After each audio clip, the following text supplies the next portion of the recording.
بعض گھرانے کثیر العیال شخص ہیں، ایک کمانے والا اور 10 12 15 لوگ 18 20 لوگ کھانے والے،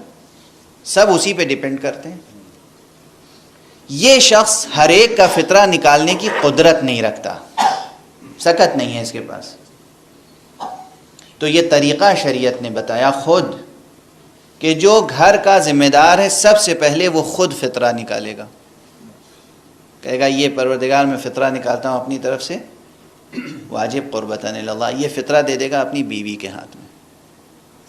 بیوی اسے قبول کر لے گی، پھر وہ کہے گی کہ یہ فطرہ میں نکالتی ہوں پروردگار واجب قربتاً اللہ، وہ پھر ماں کے ہاتھ میں دے دے گی، ماں،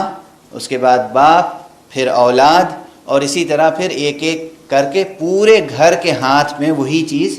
پھرا دی جائے گی، اور پھر وہ کسی اور فقیر کو، مستحق کو دے دیا جائے گا. اللہ ان سب کی طرف سے اس عبادت کو قبول فرما لے گا.